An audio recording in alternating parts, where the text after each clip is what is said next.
দেখবো example 4.4 math RCC 1 কোর্সের math. এখানে বলা আছে যে using the equivalent rectangular stress distribution directly calculates the nominal strength of the beam previously analysed. Okay, nominal strength সেটা হচ্ছে এম এন। আগের ম্যাথেও এটা বের করা হয়েছিল। সো এখনো এম এন বের করতে হবে ইউজিং ইকুইভ্যালেন্ট রেক্টেঙ্গুলার স্ট্রেস। আগের ম্যাথে নমিনাল মুভমেন্ট আর স্ট্রেংথ বের করতে বলা ছিল, যে সেটা ছিল ইন ইলাস্টিকের ক্ষেত্রে। এবং এখন আমরা বের করব using equivalent rectangular stress distribution, so এই মেথডে। Okay, so so B same আগের ম্যাথগুলোতে 10 inch, effective depth 23 inch, and area steel area 2.37 inch square, and FC prime as usual as 4000, and FY হচ্ছে 60,000 psi, theta 1 equals to 0.85. Okay, so so আমাদের nominal movement বের করতে হবে। So equivalent rectangular stress ডিস্ট্রিবিউশনের ক্ষেত্রে nominal মুভমেন্টের formula হবে এইটা, M N equals to AS into F Y into D minus A divided by two. So A বের করতে হবে, এ বের করার ফর্মুলা হচ্ছে এইটা, এ হবে S F Y divided by 0.84 F C prime into B.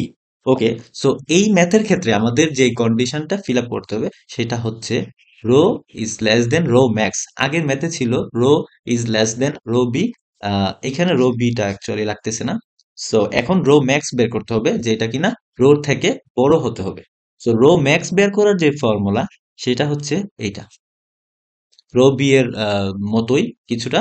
Okay, so rho max হবে 0.84 beta 1 F C prime divided by F Y epsilon U divided by epsilon U plus 0.004 যেটা use করা হচ্ছে সেটা হচ্ছে ম্যাক্সিমামের জন্য। ওকে, so আমরা এইভাবে rho maximum এটা বের করব, দেন এই কন্ডিশনটা ফিল আপ করতে হবে, দেন আমরা নমিনাল মুভমেন্ট বের করতে পারবো for equivalent rectangular stress distribution এর জন্য।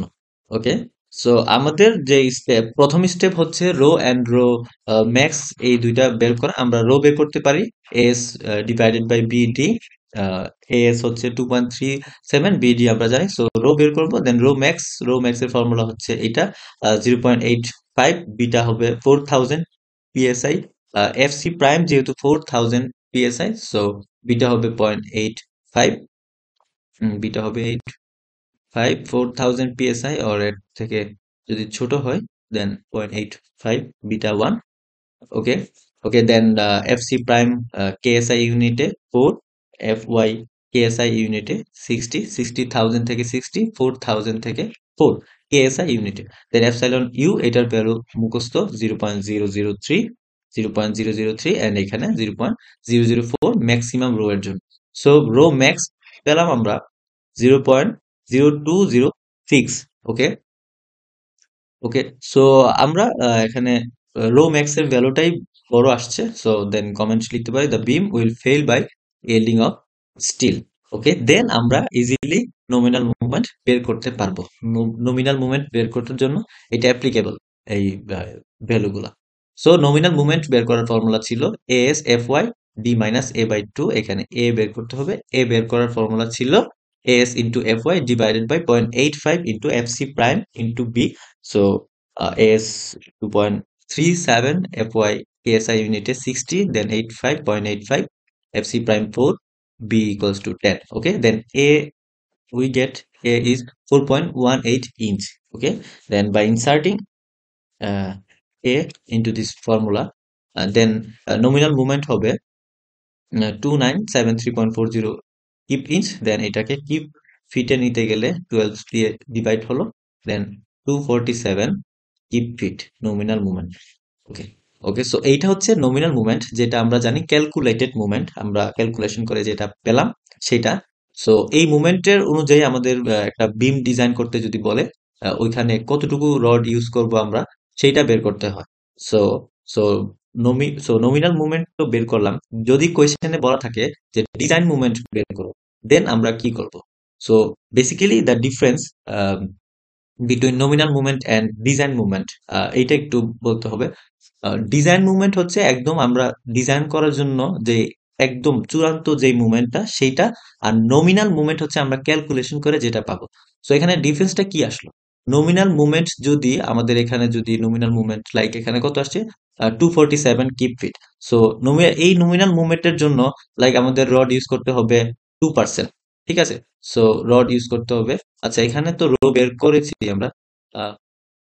রো রো রো ছিল কত, 1 পয়েন্ট সামথিং, 1.03% ছিল। সো এতটুকু রড ইউজ করার কথা এখানে, এতটুকু রড ইউজ করার কথা। বাট আমাদের একদম চূড়ান্ত মুভমেন্টে বা চূড়ান্ত ডিজাইনের ক্ষেত্রে আমরা এর থেকে, এইটা থেকে একটু বেশি রড ইউজ করব। কেননা আমাদের আমাদের বিম যেন ক্র্যাক না হয়, ক্রাশ না হয়। সো এই জন্য আমাদের একটু রড বেশি, রিয়েল লাইফে একটু বেশি রড, তুলনামূলক হালকা একটু বেশি রড ধরে ইউজ করতে হবে। দেন এই জন্য আমাদের আমাদের এম ইউ বের করতে হয়, ডিজাইন মুভমেন্ট। সো এইটাকে একটা ফ্যাক্টর দিয়ে গুণ করতে হয়, দেন আমাদের ডিজাইন মুভমেন্ট বের করতে হয়, যেটা হচ্ছে একদম চূড়ান্ত movement. Okay, so so so phi phi যেটা ফ্যাক্টর, যেটা এই ফ্যাক্টর বের করার ফর্মুলা হচ্ছে epsilon T equals to epsilon U into D minus C divided by C. এখানে সি হচ্ছে রেজাল্টেন্ট কম্প্রেশন। ওকে, সো কোয়েশ্চেনে বলা থাকতে পারে যে রেজাল্টেন্ট কম্প্রেশন বের করো, দেন আমরা এই ফর্মুলাটা ইউজ করব, C equals to A divided by beta one. Okay, C equals to A divided by beta one. So A আমরা জানি 4.18, দেন বিটা 0.85, দেন সি ভ্যালুটা আসবে 4.92 ইঞ্চ। ওকে, ওকে, সো সো সি হচ্ছে 4.92 অ্যান্ড ডি হচ্ছে ইফেক্টিভ ডেপথ 23, দেন এই ভ্যালুটা আসছে 0.011। যদি এই ভ্যালুটা 0.005 এর থেকে বেশি হয়, এই ভ্যালুটা 0.005 এর সমান বা বেশি হয়, তাহলে আমরা phi equals to 0.9 direct use করতে পারি। সো এখানে ডিজাইন মুভমেন্টের জন্য 0.9 আমরা ইউজ করব, 0.9 আমরা ইউজ করব। সো দেন আমাদের ডিজাইন মুভমেন্ট আসছে 223.002 কিপ ফিট। বাট আমাদের আগে যে নমিনাল মুভমেন্ট, ক্যালকুলেটেড মুভমেন্ট ছিল কত, 247 কিপ ফিট, যেটা একটু বেশি ছিল। বাট আমাদের এখন একটু কম আসছে। আমরা জানি যে মুভমেন্ট যদি বেশি হয় তাহলে এখানে রড কম থাকে, এবং মুভমেন্ট যদি কম থাকে এখানে রডের ব্যবহারটা একটু বেশি হয়। এটা ব্যস্তানুপাতিক relation. Okay, okay, so okay, thanks for watching my video.